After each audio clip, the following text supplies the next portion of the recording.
Hello, हाय, नमस्कार. चला एकदा सगळ्यांचं मनापासून स्वागत करते माझ्या एक नवीन व्हिडिओमध्ये. मस्त सकाळची छान अशी गोड सुरुवात झाली होती. सगळे कामं आवरून झालेले होते. आता आम्हाला फक्त चहा घ्यायचं होतं आणि स्वयंपाकची तयारी पण आईची चालू होती. आणि मी आत्ताच उठले. माझं ना खरंच खूप निवांत चाललंय, म्हणजे एकदम निवांत उठायचं. सकाळची घाई अजिबात नाही. नाहीतर नेहमी ना आपण आपल्या घरी राहिलो की आपल्याला लवकर उठायचं असतं. पण माहेरी आल्यावर थोडंसं आपण आळस करतोच. आणि माझी आई पण मला काही उठू देत नाही. ती म्हणते की नंतर उठ आणि चहा वगैरे झाल्यावरच मला उठवत असते. तरी त्या आम्ही मस्त चहा घेतलं. लेकरं काही एवढ्या लवकर उठत नाही. ते खूप लेट उठतात. तोपर्यंत जेवण वगैरे सगळं काही बनवून होऊन जाते. तरी ते चहा वगैरे झाल्यावर लगेच भाजी व चपाती पण बनवायची होती. तर तेही आईनंच करून घेतलं. आज मी काही केलं नव्हतं. मला सकाळपासून हे कामं होते. आता हे काय करायची गरज नव्हती. आई बोलली नंतर करेन मी. तुझ्यासाठी जेवढी पाहिजे तुला तेवढी तू घेऊन जा. पण याच्यामध्ये ना खूपच जास्त अशी घाण आलेली होती. म्हणजे डोळं वगैरे आहेत. आता आम्ही डोळ म्हणतो. तुम्ही काय म्हणतात डाळीमधले मला माहिती नाही. पण आमच्याकडे तसंच म्हणतात. मग त्याच्यामध्ये ना खूपच जास्त आलेलं होते. म्हटलं चाळून वगैरे व्यवस्थित जर नेलं मी तर मला तिथे जाऊन टेन्शन राहणार नाही. व्यवस्थित डब्यामध्ये भरून ठेवता येईल. आणि कसं मी आता कधी जाते ना, म्हणजे पावसाळा जर लागला किंवा पाऊस पडला तर मग त्याच्यानंतर आपल्याला डाळी वगैरे वाळू घालता येत नाही. म्हणून मी इथून चाळून आणि सगळं वाळून वगैरे नेणार होते. तर इथं डाळ वगैरे म्हटलं चला ते चाळून घेते आणि त्याच्यानंतर माझं आवरेल. सकाळचं माझं सगळं कामं पडलेले होते. म्हणजे जेवण वगैरे तर आईनं बनवून घेतलं. पण त्याच्यानंतर माझं स्वतःचं आवरायचं पूर्ण बाकी होतं. अंघोळ वगैरे जर मी सकाळी केली असते तर पूर्ण धूळ वगैरे बसते आणि डाळीमध्ये थोडंसं तरी असतंच ना, मग ते मला काढून घ्यायचं होतं. त्याच्यानंतर आहे ना म्हटलं चला निवांतच माझं आवरेल. तर इथे डाळी वगैरे जेवढे मला भरायचे होते तेवढे चाळून घ्यायचे होते आणि आईला पण चाळून मी ठेवणार होते. कसं तिला पण वेळ भेटत नाही ना, तेवढंसं केलं तर काय हरकत नाही.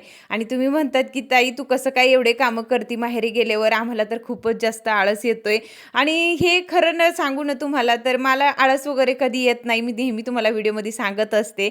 पण मला असं वाटतं की माझ्या आईला पण थोडंसं तरी आराम भेटायला पाहिजे, म्हणून मी हे कामं करत असते. माझी आई एकटी खूप जास्त कामं करते.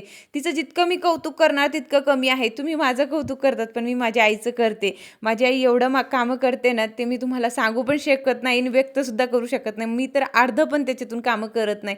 एवढे त्याला कामं असतात मरणाचं. आणि मग मला असं वाटतं की घरचं जरी आपण केलं तर काय होतंय, तेवढंसं तर आपण करू शकतो. म्हणून मी हे सगळं काही आवरत असते. तर इथं डाळ वगैरे सगळी चाळून झाली होती. आता वरती वाळू घालायची होती, पण ते काम काही माझ्याकडून होणार नव्हतं म्हणून ते आई करणार होती. पण लसूण वगैरे सुद्धा मला इथून न्यायचं होतं.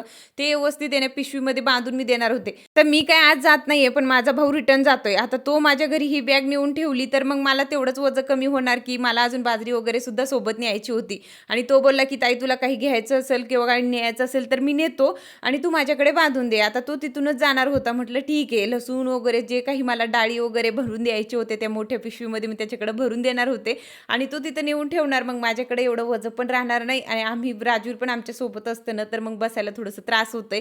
म्हणून सगळं काही मी माझ्या भावाकडे देणार होते आणि हे सगळं काही पॅक करून घेतलं. त्याच्यानंतरच मी म्हटलं माझं आवरेल. आता तो सकाळीच जाणार होता, म्हणजे खूप लवकर तो निघाला होता. त्याला ऑफिसला जायचं होतं म्हणून. नाहीतर थोडंसं उशिरा पण केलं असतं तर काय हरकत नाही. पण म्हटलं त्याला उशीर होऊ नये म्हणून हे सगळं काही आवरून दिलं. त्याच्यानंतर मी माझं स्वतःचं आवरून घेतलं.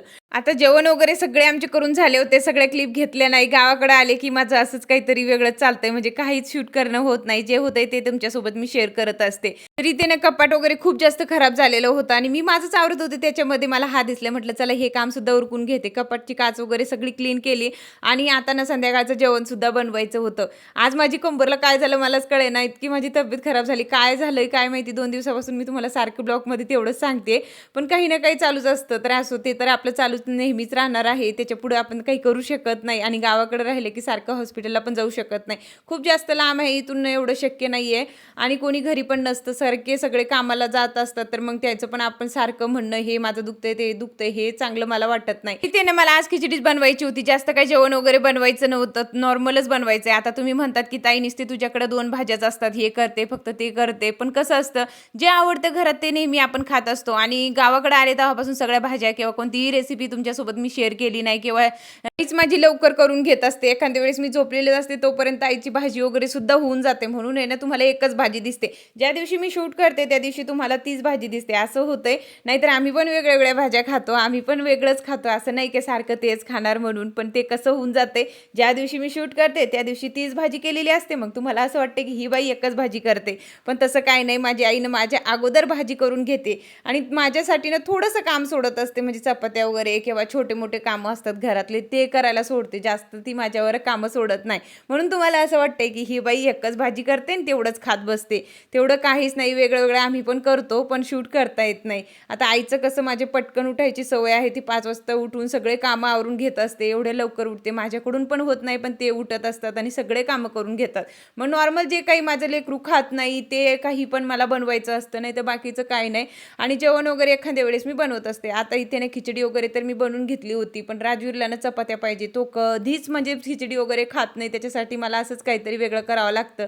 त्याला फक्त भाजी चपाती लागते, जास्त दुसरं काही लागत नाही. मॅगी वगैरे तुम्ही बोलल्या ना की ताई राजवीरला देत जाऊ नको जास्त, तर राजवीरचं नुसतं निम्मत असतं, त्याच्यासोबत आम्ही सगळेच खातो. थोडं थोडंच करून खात असतो, जास्त मी त्याला देत नाहीये आणि एखाद्या वेळेसच बनवते. पण तुमच्यासोबत शेअर करते म्हणून तुम्हाला असं वाटतं की ही सारखी मॅगी बनवते, तर एखाद्या वेळेस केलं तर काय हरकत नाही ना. लेकरं तर खातात ना, त्याला आवडतंच थोडंसं वेगळं काहीतरी. इथे सगळं काही आता आवरून झालेलं होतं. माझी आई पण शेतातून आली होती. आता रोज त्याला शेतात थोडं तरी काम असतं, म्हणून आहे ना ते थोडंसं उशिरा येतं. 7 वाजले होते, 7 वाजता ते घरी आले. घरी येऊन आहे ना त्याला चहा पहिले लागतं. आता शेतातून आल्यावर मला पण तसंच लागायचं बरं का, आणि त्यांच्यासोबत मी पण खूप जास्त चहा घेते. आता कधी-कधी मला पण भीती वाटते, की आपण खूपच जास्त चहा घेतोय, काय झालं तर? पण कसं ते बनवतात आणि मग आपल्याला घ्या म्हणतात, तर मग मी घेतेच थोडंसं. तर असं इथे ना नंतर देवपूजासुद्धा करून झाली होती. आता सगळे निवांत झालं होतं आणि माझ्या बाळानं पायाला काय लावून आणलंय माहिती नाही. पण तिचं गाव भरून हिंडणं असतं आणि संध्याकाळचं मम्मी हे दुखतंय आणि ते दुखतंय. तर असं इथे आजनं ब्लॉग खूप छोटा होता आणि हेच मी तुमच्यासोबत शेअर केलंय. आज काही लाँग व्हिडिओ आपलं जास्त झालं नाहीये, तर प्लीज इथे समजून घ्या. तर चला आता मी इथेच एंड करते. भेटूया उद्याच्या ब्लॉगमध्ये. बाय.